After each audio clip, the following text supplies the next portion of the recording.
Nako, bonget, nagpanik, nagpatawag bigla ng special session dito po sa June 17, no? Bakit kaya, no? Ba't nagpatawag ng special session? Anong meron? Meron ba tayong kakaibang mga emergency? Sa bagay, yung lindol, sa bagay, kailangan na pag-usapan yung mga bagay-bagay na nangyayaring krisis ngayon. Tama naman, okay yan, good yan, special session, magpatawag kasi sa mga nangyayaring mga kalamidad ngayon at iba't ibang mga problema ng Pilipinas, talagang dapat magpatawag ng special session. Tama ho ba? Pero teka muna, bakit ngayon lang? Nakagugulat. Dapat noon pa. Ha? Hindi lang yung paglindol-lindol o ano man, pati ito na kung mababaha nakaraang taon pa, nakaraang araw pa. Bakit ngayon lang? Ano to, timing na naman? Naniwala na naman ang mga ibang vlogger na sumasampalataya sa kanila na coincidence na naman ito, timing niya naman, DDS na naman titirahin nila. O sige, wala lang 1 trillion. Imagination na lang sinabi ni Bonget na mahiya naman kayo. Di ba? Imagination na lang natin 1 trillion na wawala. Di ba? Budol lang pala yung budol, wala palang korupsyon. Wala palang gano'n nangyari. Di ho ba? Kasi ayaw nila paniwalaan lahat ng lumalabas sa witness, ayaw nila paniwalaan. So, sino paniniwalaan na lang?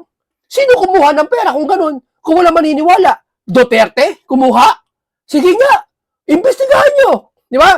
Nagpatawag po itong hearing to si Senator Dante Marcoleta at sila ayon kay Mike Defensor sa pangunguna ng Blue Ribbon Chairman na si Senate President Alan Cayetano sa ibang lugar kasi nga yung Senado okupado ata nila, parang kanila na eh, di ba? Parang kung sila kumilos akala mo kanila Pilipinas. Akala nila kanila kaluluwa ng tao. Di ba? Ngayon, diyan gagawing Blue Ribbon bukas. Ang ginawa, sabi ni Erwin, no, hindi daw ano ya, parang hindi ang dami sasabi, maski yung mga nagsasalita ng mga ibang congressman, hindi daw totoo yan, wala daw yan. O, totoo naman eh, si Erwin, hindi paniniwalaan. Wala ko yung pakialam. Eto, magsasalita bukas, pakikinggan ng sambayan ng Pilipino. Totoo man o hindi, pakikinggan namin yan at kami naniniwala kami dyan. Tandaan nyo ha, kung hindi totoo yan, idemanda nyo. Demanda nyo. At ito, kung hindi totoo yung 14 Maris, paimbestigahan nyo. Oh, tapos ibidemanda nyo sila Marcoleta at lahat na nagpaimbestiga kung hindi totoo yan. Ba't ayaw nyo? Di ba? Sila nagpupumilit, ayaw nyo. Ngayon lang ako nakakita na malaking krimen na ginawa sa buong Pilipinas na nakatala sa kasaysayan na ayaw nila lahat ng testigo. Galit sila. Ayaw nila. Oh, yung mga loyalista, ayaw nila kasi madidiin yung amo nila eh.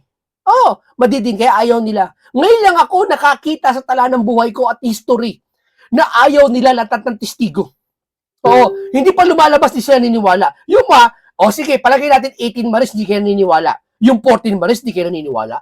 Yung lalabas. Imagine, hindi pa nagpapakita, hindi na naniniwala. So, ibig sabihin, guilty. Diba? Hindi pa narinig, hindi na naniniwala. O, ibig sabihin, ayaw nyo talaga matuloy ang Blue Ribbon hearing. Tarantana, panic mode na, di ba? Nagpatawag na, eto, basahin natin ang post ni Mike Defensor. Sabi niya, ha? Okay to eh. Nakakagulat at nakakagulantang ang panawagan ng Malacanang para sa special session. Ang mga panukalang batas na nais nilang ipasa na maaari namang talakayin sa aprobahan ng normal na proseso ng legislatura. Oo nga naman. Pwede naman pag-usapan to sa normal days eh. Bakit ngayon? Bakit itiniming ngayon? Kasi Blue Ribbon hearing bukas ni Senator Marcoleta, kinabukasan, special session at ang dami nagsasabi, sa special session makakabuo na sila ng 13. At sa 13 na yon, bubuo na sila ng Senate President. Yun talaga, legit yun. Wala tayong panama doon. Kung bubuo sila ng Senate President na 13. So, ibig sabihin, kaya sila nagkukumahog na bumuo ng 13 kasi itong 12, alam nila hindi tama ito. Tama? Hindi ka nabubuo ng 13 kung alam mo yung 12 sapat na. Kaya niloloko tayo hanggang ngayon ito. Di ba? Pero hindi, nakatalaya sa kasaysayan. Mananagot kayo sa batas na ginawa nyo yan. Di ba?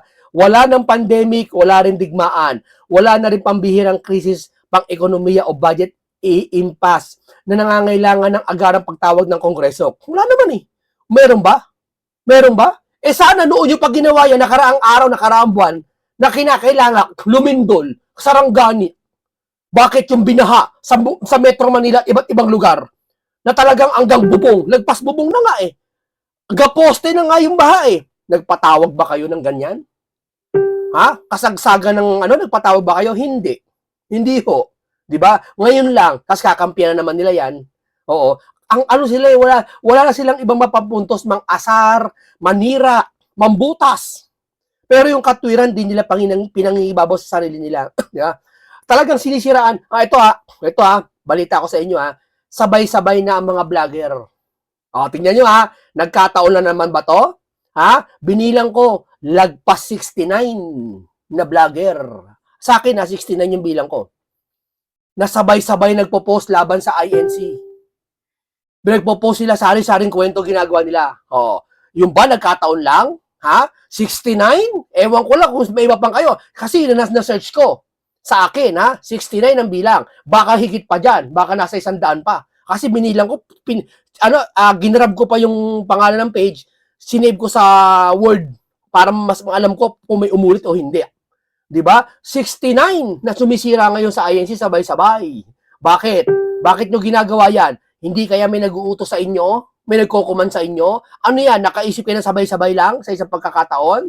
Sa isang sitwasyon? No. May nag-uutos sa inyo. Kasi alam nila, kung hindi kayo uutusan, kung alam nila hindi sa kanila, hindi wala silang tinatagong kasalanan. Parang ganito, wala akong ginagawang kasalanan sa Pilipinas. Kahit imbestigahan nyo ako, kahit pagtulong-tulungan nyo ako, okay lang. Pero pag pinipigilan mo yung isang grupo o isang organisasyon o isang relihiyon, tinitira mo na, pinapatira mo, isa lang ibig sabihin yan, may tinatago ka talaga. Lumilitaw sa kanilang gawa nila, no? Inihahayag nila ang sarili nila sa mga ginagawa nila ngayon. Kaya okay lang, sige, sulitin nyo na lahat ng gusto nyo gawin. Okay, pagdating ng June 17, special session, o sige na, iba na ang Senate President, si Wing Gatchalian na, inyo na yan. Tandaan nyo, kasama pa rin sa plano ni Senator Dante Marcoleta yan. May binubuong plano sila Dante at sila Cayetano pa rin yan. Alam na yan. Di ba? Kaya nagpapanik na sila sa gagawin hearing ni Senator Dante Marcoleta bukas. Pasabog ang gagawin ni Senator Marcoleta. Pasabog yun. Biruin mo, 18 Maris, okay na Nakapagpahayag na Pero 50% pa lang o 15% pa lang yung napapahayag ng 18 Maris. Yung 14 Maris na, hindi ko alam kung 14 Maris o iba pang hinahalo dyan, may papasabogin bukas na balita. Yan ang hindi nila kayang sipmurain. Kaya nagpatawag bigla ng special session sa kasunod na araw No. 'Di ba? Kasi baka ilabas na, baka ipatawag si Martin Iharap kumanta na Ibig sabihin, gusto nang bawiin yung Blue Ribbon Committee, itigil na yan para wala nang ganyan talaga. Okay lang. Kahit sa inyo na ang Blue Ribbon Committee, o at least naihayag na yung Blue Ribbon sa 14 bukas lalabas, nilitaw. No? Pakinggan po natin si Attorney Vic Rodriguez sa kanyang mga pahayag tungkol dito sa nangyayaring special session at dito sa paglabas ng mga bagong witness at sa mangyayaring BRC bukas. Gaganap na hearing, ang abiso ay nandun pa rin yung 18 dating mga sundalo, ex-Marines and ex-Army officers. Hindi natin pwede kasing sundin yung abiso nung sandatahang lakas na huwag gamitin yung description na ex-Marines. Bakit? Talaga namang ex-Marines sila. Ayaw patawag ng ex-Marines. Hindi naman iniisip ng individual yan May nag-utos yan galing sa taas, malamang. Na huwag niyo ipatawag ng ex-Marine yung mga yan Hindi naman Marine yung mga yan Kasi kung ikaw ordinaryong tao, hindi mo naman iisipin nyo na, ay, huwag tawagin ex-Marine yan. Marine pa rin yan ex-Marine niya lang Diba sabi niya, may nagbiro ata si Rowena Guanzon? Pag ba yung dati mong girlfriend, di mo pwedeng tawagin ex-girlfriend? Diba? Hindi naman sinasabing incumbent Marine officers, ex-Marines. Walang masama yun sapagkat yun ay pag-describe o description nung background nung 16 doon sa 18 at yung 2 ay ex-enlisted personnel ng Philippine Army. Suportahan po natin at meron pa raw karagdagan na 14 at I was told na yung 14 ay higit ang sasabihin doon sa sinasabi na ng 18. Bukod sa i-corroborate o patutunayan ng 14, yung na-anunsyo na o naging testimonya na nung 18 sa legitimate Blue Ribbon Committee hearing antabayanan po nating lahat. Hindi ko rin alam kung anong linalaman o lalamanin ng magiging testimonya or at affidavit nung karagdagang 18 dating sundalo o may kasalukuyang sundalo, hindi ho natin alam eh. May lalabas na 14 pa. Kaya nga nagpapanik na sila. Hindi, totoo lang. Totoo lang. Hindi ba panik yung ginagawa nila? Kayo nga mag-isip nga kayo ng tama dyan na ayos, mapapalitan ng Senate President na si Gatchalian ay papalit, ayos. Ayaw talaga nilang investigasyon. Kasi alam nila, pag si Gatchalian ang Senate President, nasa Kalawan Bowl, yung hawak nila ang alas, alam nila walang blue ribbon hearing. Tanong ko lang sa inyo, wala namang pakialam dito kung sino ang Senate President eh. Ang tanong ko lang sa inyo, bakit ayaw nyo magkaroon blue ribbon hearing? Bakit ayaw nyo?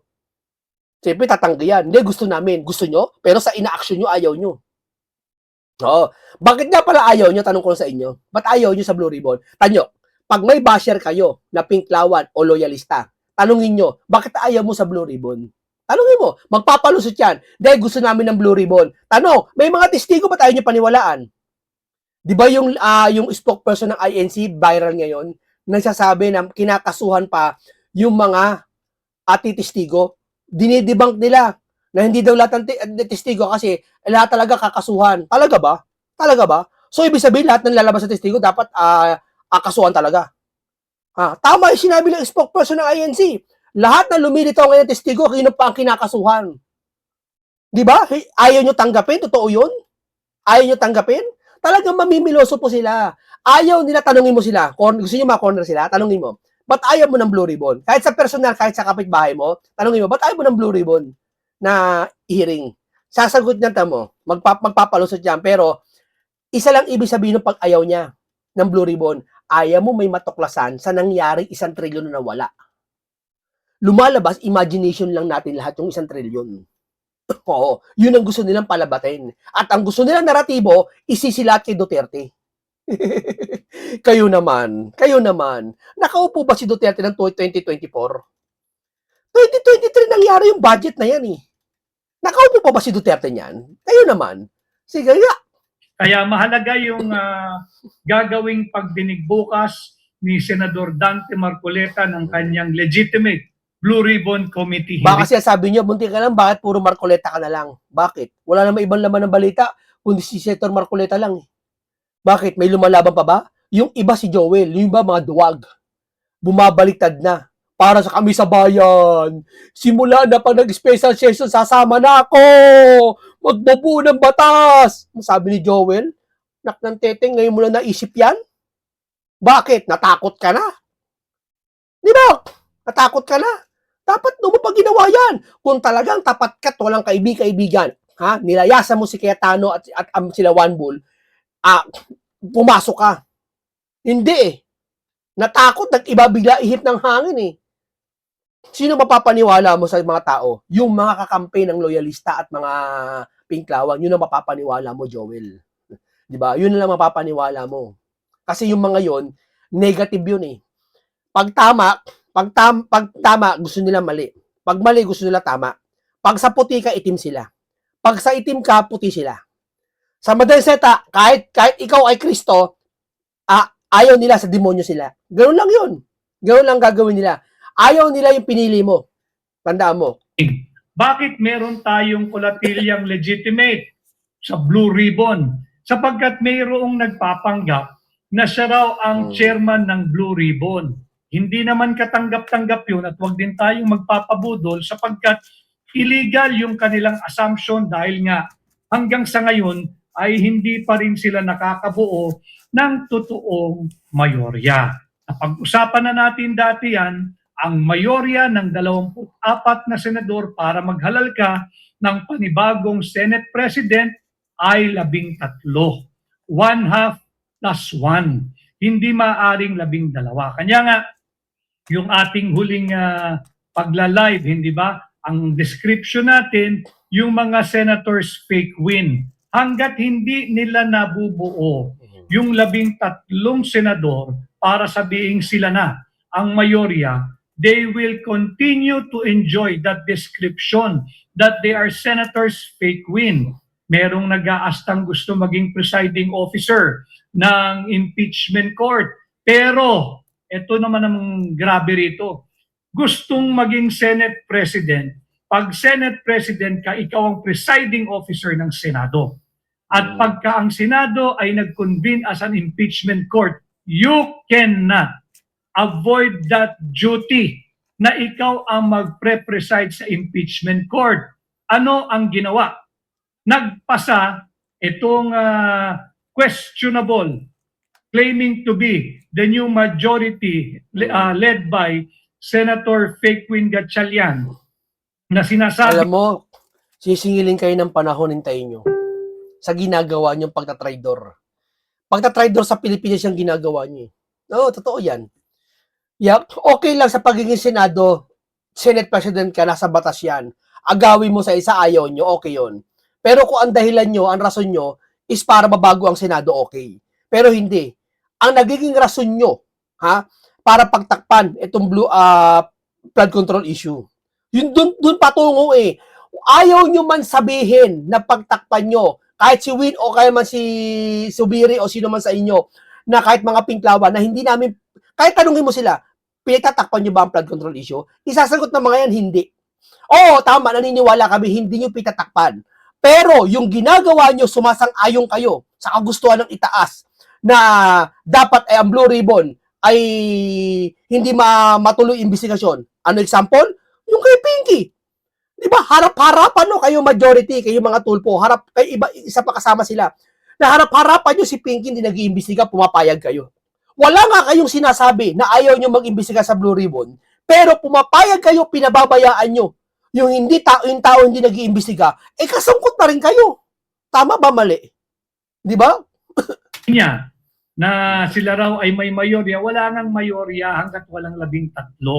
Ngayon, kung meron na kayong mayorya, kanya merong usap-usapan din na nagpapatawag o magpapatawag ng special session ang Malacanang, baka meron na ngang 13. Ulitin ko, kung sila'y makakabuo ng 13, wala rin tayong pwede ng i-question sa kanila. Tama yun, tama yun. Wala kaming question na pag bumuo ng 13. Inyo na yan. Pero, kasama sa plano ni Senator Dante Marcoleta yan. Kasama. Relax lang kayo mga kababayan ko. Huwag kayong mainip. Hindi tayo talo sa labang ito. O gusto nyo, pagkatapos ng hearing bukas sa Blue Ribbon, kanila na yung Senate. Papartidahan sila ni Senator Marcoleta, kanila na yun. Oh, nila Cayetano, hindi tayo talo sa labang ito. Maghintay lang kayo kasi. Maghintay lang kayo. Kayo naman, no? Ang planong ito, kumbaga sa isang chess, nag-uumpisa pa ng laro, huwag kang kabahan. Hintay mo matapos yung chess kung sino mati-checkmate. Sapagkat ganun talaga. At alam natin ang checkmate sila. Na ang magiging totoong mayorya, yung legitimate majority. But until then, hindi may iwasan na sila'y pagtawanan ng publiko at sapagkat kitang-kita naman na nagpipilit na sila yung maging mayorya kahit kulang sa bilang. Sabi ni Rica Lida, baka nababaliktad na rin si Senator Villanueva. Marami na rin usap-usapan yan dahil doon sa lumabas na video kahapon ay at sinasabi nga na mukhang babaliktad o bumaliktad na ang isang senador at makakabuo na sila ng 13. Napanood ko yung video yun ni Senator Joel Villanueva, wala namang sinabing alanganin. Ang sinabi lamang niya, tama po si Senator Joel Villanueva, hindi ko siya kinakampihan and I hope hindi siya susunod doon sa nauna ng naghudas, doon sa 13 senador na dati talagang sila yung mayorya, kaya ngayon nabawasan ng isa yung 13. Subalit, hindi pa rin enough yung numero nung grupo ni Senador Sherwin Gatchalian na nababansagan tuloy Senator Faquin at yung isang nag-aastang chairman daw, siya ng Blue Ribbon Committee. Tingin mo, siya ginawang Blue Ribbon Committee. Bakit? Hindi po pwede si Pinky. Hindi po pwede maging si Pinky kasi ko-conflict eh. Diba? Hindi kaya ni Pinky pagtanggol sarili niya eh. Si Erwin, kahit papaano, matapang talaga. Talagang pinatatanggol niya sarili niya. Di ba? Talagang lumalaban din talaga si Erwin. Si Pinky, hindi eh. Matanda na eh. Baka atakihin eh. Papagtulong-tulong ng taong bayan eh. May stress lang siya. Siguro katwiran niya, sa'yo na Erwin. Sa'yo na Erwin. Kasi baka may stress lang ako eh.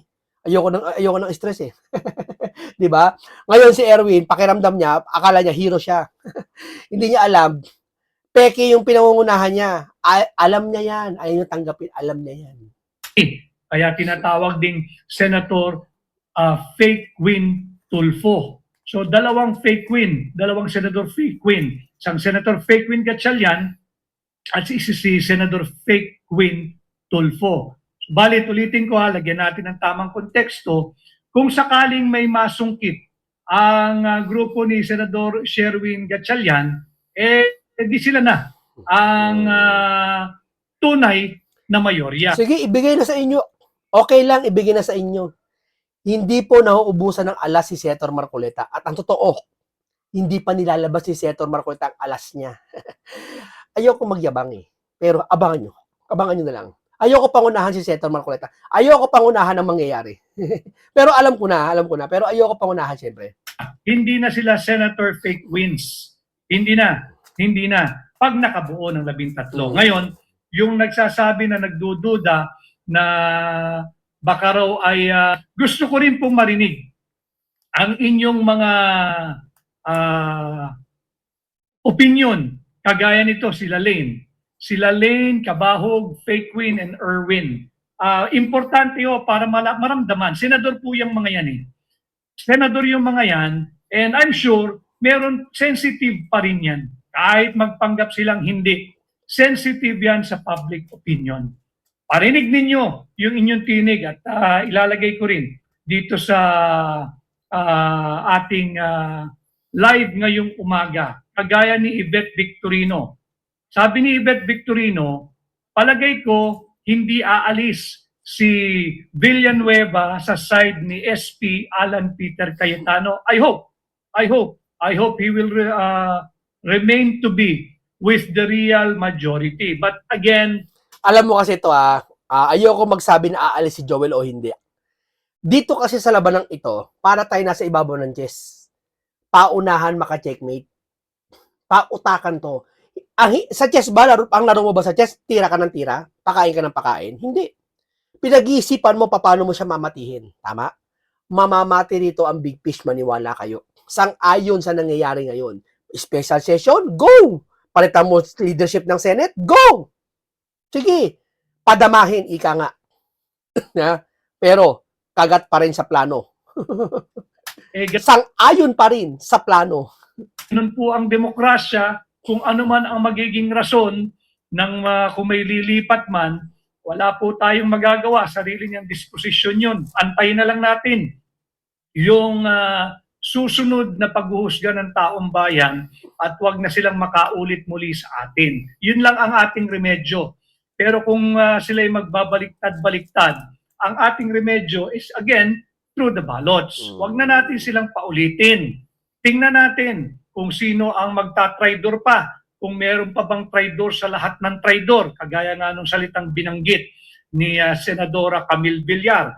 Antabayanan natin bukas. Pero hanggat hindi nakakakuha ng totoong mayorya ang nagpapanggap na nakakuha daw ng mayorya, ang legitimate Blue Ribbon Subcommittee Chair ay si Senator Rodante Dante Marcoleta. Tama. Na siyang magsasagawa ng pagdinig bukas bilang karugtong nung naganap na niyang hearing. Marami pong magaganap bukas.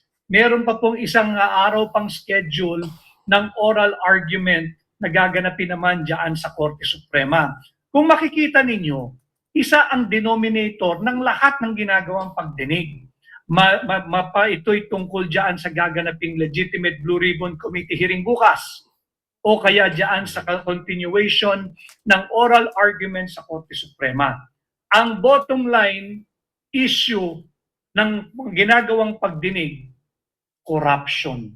Kurakot, korupsyon, lantaran. Biruin mo, hindi ko sinabi mas inuna mo yung mga krisis ngayon. Biruin mo, yung flood control issue, crisis din yan. Problema na malaking bansa yan. Hindi mo binabaliwala nyo. Mag-i-special session kayo para saan? Sa nangyayaring kalamidad ngayon? Yung nangyaring crisis niya yung nakuha ng 1 trilyon at nagkaroon ng kalamidad baha-baha. Hindi kayo nag-special session? Tanong ko lang naman. Tama, sa ilalim ng Marcos Jr. Administration. Kanya, mga kababayan, antabayanan po nating lahat bukas. Ano yung magaganap? 2 hearings sa bayan. Alas 10 din ng umaga yung sa Korte Suprema. Alas 10 din ng umaga yung dyan sa gaganapin sa The Legitimate Blue Ribbon Committee hearing under Senator Dante Marcoleta. So dito natin makikita, issue pa rin ng korupsyon Issue pa rin ng korupsyon. At bukas ay June 16. Pagsisimula, pagpapanumbalik ng Legitimate Blue Ribbon Committee hearing bukas. Na-postpone na antala po yan. And I agree with the reason that I've heard. Kaya daw hindi natuloy yung original setting last Thursday, I believe, sapagkat nga naman lumindol.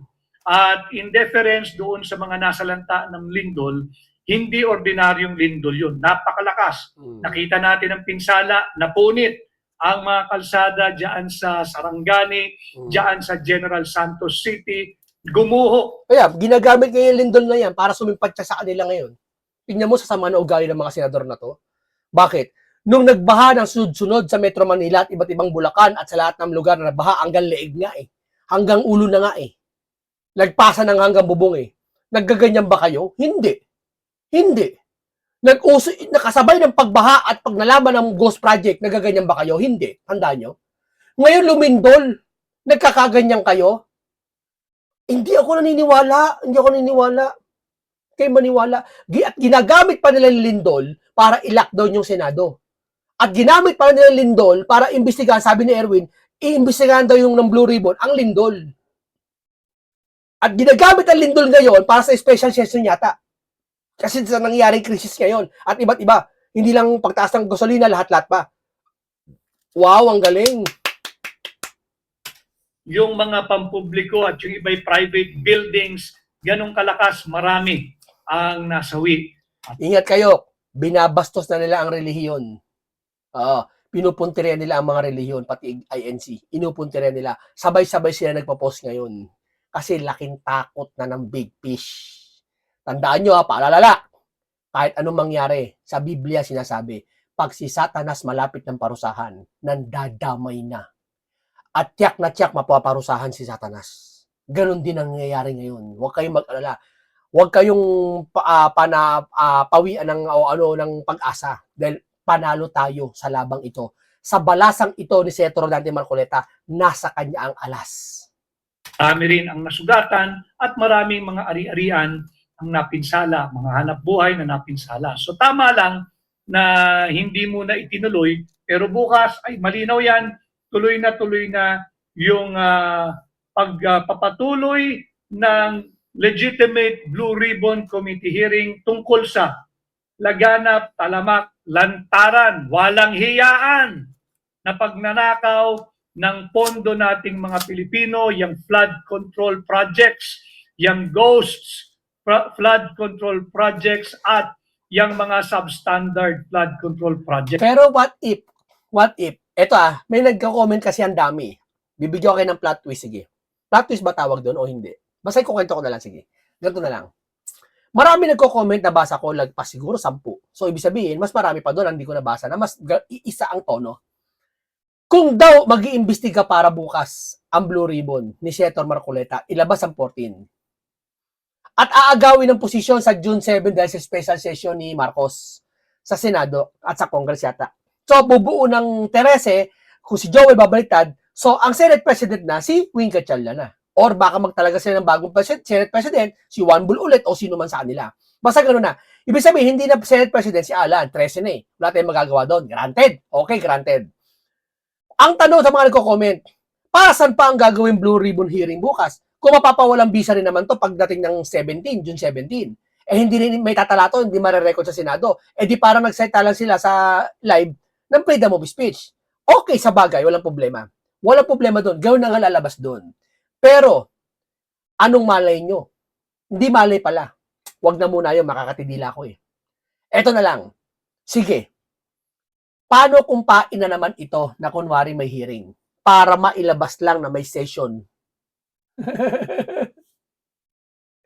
Abangan bukas! Paano kung patibong lang to ulit?